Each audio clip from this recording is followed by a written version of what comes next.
Okay, so I came out here the other day to make a quick video, parking protected bike lane, that we're looking at right now.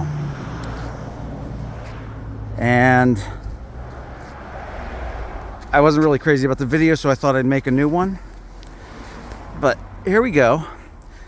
So you've seen some of my posts already about what happened here, and where DOMI and Bike Pittsburgh basically decided they wanted this bike lane, and Jan Rather decided to tell people over at Squirrel Hill that that Stanton Avenue got what they were told they were going to get, which is this parking protected bike lane right up through here.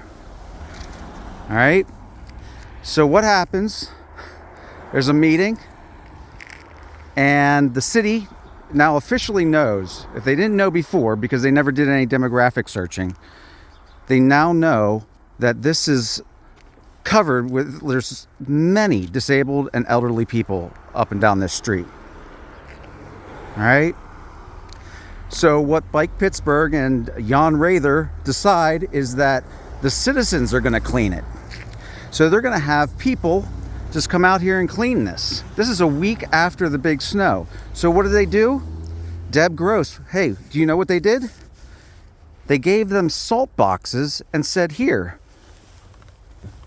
do it yourself. And now not only do they have to take care of their own sidewalks, but they also have to take care of this bike lane.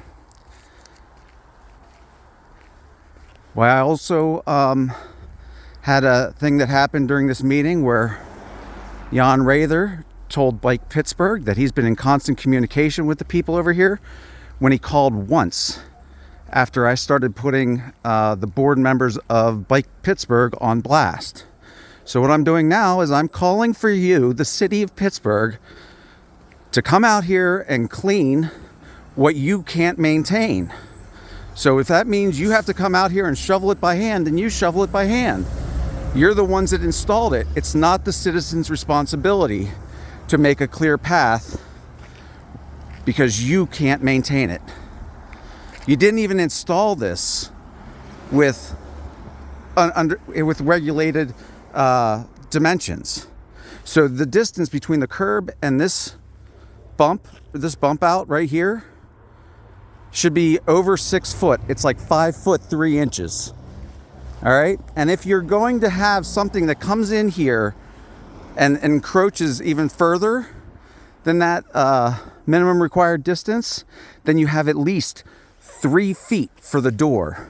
So now it's not even safe for a cyclist. This is why I keep calling these bike trapping lanes. And then Bike Pittsburgh puts out messages that is telling cyclists that this lane is a bike lane. It's not just a bike lane, it's a parking protected bike lane. And it causes a lot of issues when you have a lot of disabled people. If you have one disabled person, it causes issues. But we have many disabled people, we have many elderly people here, and if they would have bothered to find the time to do a 5-minute demographic search online, they would have found that there's over 200 people in this block alone, many of which, over 30, are disabled. I almost tripped over it. Okay?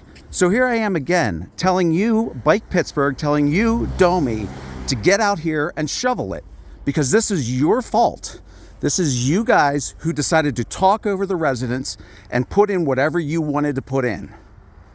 So get out here and shovel it. They've got wheelchairs that they got to deal with. They've got emergency vehicles that they need to deal with. All right, so here it is. The director of DOMI who decided to do this was Kim Lucas, one of the biggest ableists that they had down there. Kim Lucas is now working for CMU as an adjunct teacher. All right, CMU decided to hire somebody who's an ableist. Jeff Scalacan is now the acting director of DOMI, and he knows all about this. Jan Rather, I already mentioned. Deb Gross when she had her, when we had the, oh, and here, this is how we have to stop now.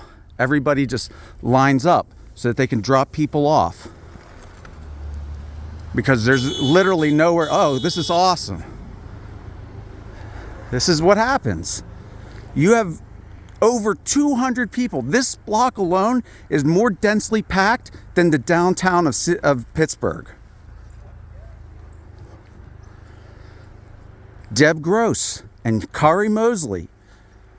The people came, and there was a special council meeting because you got one of the first petitions in the U.S. to remove biking infrastructure. The first person that got up there and talked was disabled. You knew about this, and you haven't done anything for a year. Not only that, but after this went on TV, you also found out about it again. And you decided to let the citizens come out here and clean this. Well, here they are. Here they are cleaning it. They came out and cleaned once. You know, I know that the people that tried to do this, that tried to help out and clean out the bike lane, they have a good heart. But the people that just said that's okay, no. Eric Borer, the director of advocacy, this is your advocacy, Eric Borer. Eric Borer is the one that sat there in a bicycling meeting, a local cycling meeting, and convinced all the cyclists that the people there weren't disabled, that this was just a parking question, that people were just upset about parking. He sat there with Chris Sandvig. And he, Eric Borer, is led by Scott Bricker, ableist to the core. He just sat there in the back of the meeting, the phase 2 meeting, with his arms crossed, looking at all the cyclists that showed up that don't even live here, don't have to deal with this on a regular basis. So now I'm calling out the board members of Bike Pittsburgh again. Get down here and clean this for these people. Shakaya Bailey, everyone calls Bailey, I guess. Sorry if I'm pronouncing your name wrong. I probably am. Julie Grove, Pascal, Karen Brooks, Bruce Chan, Phil Cresswell, Ed Engler, Josh Gillum, Beth Hazlett, Mac Howison, Susan Peterson, Jennifer Reitzel, Armin Sammy, Alexander Schwall, Bill Simon, Brendan Slaughterback. There's more. Joshua Stein, Anne Marie Tockett. I've heard really good things about Anne Marie. Hate to do this. But hey, you're on the board. You guys know about this, and I know you know about it because you guys have been taking your names off the tags that I put on the last post that I made. So you all know about this, and you're letting it go. Pogo came out from Ed White came out to the meeting, to the special council meeting, to speak out against against the disabled and the elderly here. And I caught him on a statewide call, trying to tell people that when I was asked point blank, why did you do that? He said, oh, I was voting for a bike lane. I was like, no, you voted for this. It seems like you have no idea what you voted for. And then ECS, Bike Pittsburgh had ECS come out with one of the old council people, Patrick Dowd. He's now the CEO from ECS. They rounded up 3 people, Patrick Dowd and 2 others, for that council meeting to speak out against these disabled people. And their board president, Stan O'Loughlin, I'm going to pronounce these wrong, I'm sorry. Yeah, this is your fault. So why don't you come out here and shovel it? Huh? Patrick Dowd, you were a council person. You don't have a phone? You can't pick phone up? Or is this is okay with you? Ed White, why don't you come out here and bust your back so these people can move their wheelchairs around? It's disgusting. It's disgusting.